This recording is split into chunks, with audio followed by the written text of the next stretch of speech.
Hello friends, welcome to angel and blessed. இன்றைக்கி நம்ம சேனலில் ஒரு டேஸ்டியான சுவையான சீக்கிரமே செய்யக்கூடியதான வெண்டைக்காய் மோர் குழம்பு தாங்க பண்ண போகிறோம். அது பண்ணுறது ரொம்பவே ஈஸி, டேஸ்ட்டும் செமையாக இருக்கும்.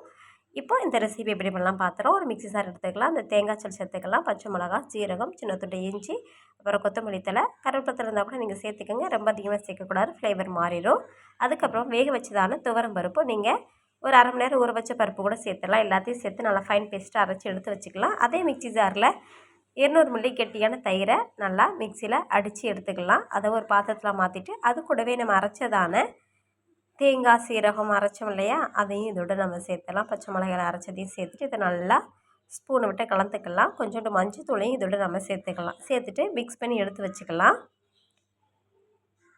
இப்போ எல்லாம் கலந்து விட்டதுக்கப்புறமா நம்ம இப்போது ஸ்டவ் ஆன் பண்ணிடலாம். ஸ்டவ் ஆன் பண்ணிவிட்டு நம்ம தேங்காய் எண்ணெயில் மோர் குழம்பு தாளிச்சினா ரொம்ப நல்லாயிருக்கும். அதனால் நான் தேங்காய் எண்ணெய் சேர்த்துருக்கேன். செக்கில் ஆட்டினா தானே தேங்காய் எண்ணெய் சேர்த்துருக்கேன்.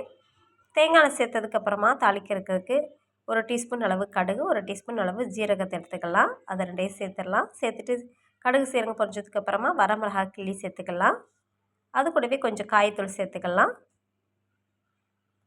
காயத்தூள் சேர்த்ததுக்கப்புறமாட்டு நம்மளுக்கு நல்லா ஃப்ளேவர் வந்ததுக்கப்புறமா நம்ம வெண்டைக்காவை இதோடு சேர்த்துடலாம். வெண்டைக்காய் கழுகி பொடியாக நறுக்கி எடுத்து வச்சுருக்கேன், அது இதோட சேர்த்துடலாம்.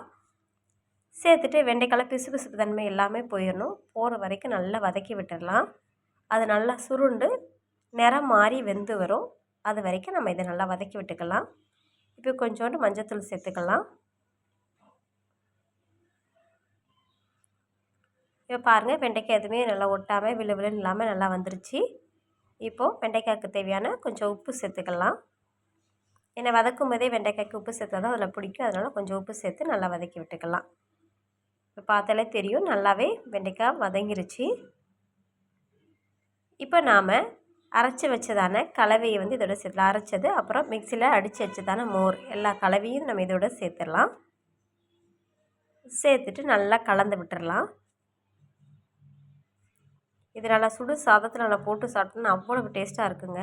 இப்போ நல்லா கலந்துட்டு உப்பு சரி பார்த்துட்டு தேவையான அளவு உப்பையும் நாம் சேர்த்துடலாம். சேர்த்துட்டு வச்சோம்னா நம்மளோட சுவையான வெண்டைக்காய் மோர் குழம்பு தயாராகிட்டு. இது வெள்ளரிக்காயில் பண்ணலாம், பூசணிக்காயில் வெண் பூசணியில் பண்ணலாம், அப்புறம் கேப்சிகம் அதாவது குடைமிளகாயில் பண்ணலாம். எல்லாமே ரொம்ப நல்லாயிருக்கும். நீங்கள் வீட்டில் இருக்கிற காய்கள் இது போல் பண்ணி பாருங்கள், ரொம்ப டேஸ்ட்டாக இருக்கும். கொஞ்சம் நேரம் 5 மினிட்ஸ் வச்சுட்டு ஸ்டவ் ஆஃப் பண்ணிடுங்க. இப்போ சுட சுட சாதத்தோடு செஞ்சு சாப்பிட்டா ரொம்ப நல்லாயிருக்கும். வீடியோ பிடிச்சதை லைக் பண்ணுங்கள். அடுத்த வீடியோவில் சந்திப்போம். நன்றி, வணக்கம்.